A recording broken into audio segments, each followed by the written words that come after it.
Hello students, Gokul Hindi அகாடமியில் ஹிந்தி பேசிக் 20 வந்துட்டோம். நம்ம ஹிந்தியில் பேசிக்காக எல்லாமே பார்த்துக்கிட்டு இருக்கோம். ஃப்ரெஷ்ஷாக படிக்கிற கேண்டிடேட்டுக்கு how to read Hindi properly அப்படின்னு போட்டுக்கிட்டு இருக்கோம். இதில் நமக்கு ஸ்வர், வியஞ்சன், பாரக்கடி இந்த 3 தான் இருக்குது ஹிந்தியில். ஸ்வர்னா ஆ ஆ இ, வியஞ்சன்னா க க க கங்க, அது 8 ரோ. அதுக்கப்புறம் பாரக்கடி க கா கி கி, அதுதான். இது 3 படிச்சுட்டா போதும் ஸ்டூடெண்ட்ஸ். அவ்வளோதான் ஸ்டூடெண்ட்ஸ். நம்ம ஹிந்தி சூப்பராக எழுத்துக்குட்டி படிக்கலாம்.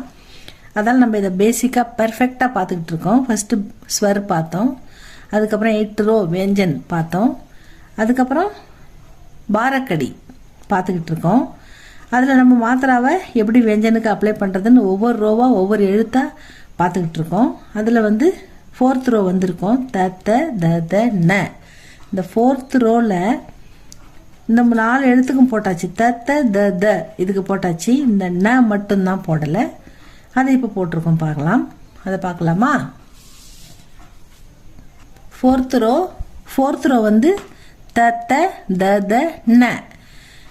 ந நா, ந ப்ளஸ் ஆ, நா ப்ளஸ் இ, நீ, ந ப்ளஸ் இ, நீ.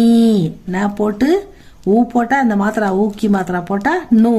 ந போட்டு ஊக்கி மாத்திரா போட்டால் நூ. ந ப்ளஸ் ரு, நுரு.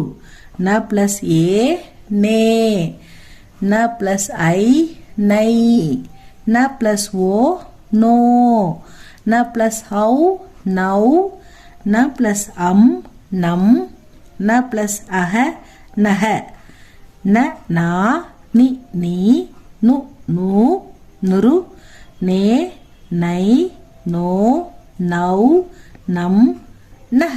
இவ்வளோதான் ஸ்டூடெண்ட்ஸ். இது இந்த வரிசை உங்களுக்கு சபா ஹிந்தி எக்ஸாமுக்கு February 14 வருது இல்லைங்களா, சீனியருக்கு. அவங்களுக்கு தேவையான இம்பார்ட்டண்ட்டும் போட்டிருக்கோம். அதுக்கப்புறம் 22 வர ஜூனியர்ஸ்க்கான எல்லா இம்பார்ட்டண்ட்டும் போட்டிருக்கோம். பாருங்கள் ஸ்டூடெண்ட்ஸ், அதெல்லாம் படித்து நல்ல மார்க் எடுங்க. அது கிளாஸ் இன்னும் கொஞ்சம் ஒன்று ரெண்டு இருக்கிறத போட்டுக்கிட்டே தான் இருக்கோம். பார்த்து படிங்க. தமிழ் கூட போட்டிருக்கோம். அதே மாதிரி தமிழ் பிரவேசிகா ஸ்டூடெண்ட்டுக்கும் போட்டுக்கிட்டு இருக்கோம் தமிழ் படிக்கிறதுக்கு.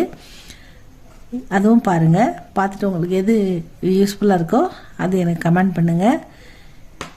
இதில் இன்னும் 4 ரோ இருக்குது. அந்த 4 ரோவும் ஒரு ரோவாக ஒரு நாளைக்கு நம்ம ஒரு ரோ பார்த்துடலாம். ஒரு எழுத்தாக பார்த்து டீட்டெயிலாக முடிச்சுட்டு சூப்பராக நம்ம ஹிந்தி எழுத்து கூட்டி படிக்கலாம் ஸ்டூடெண்ட்ஸ் அழகாக. அதுக்காக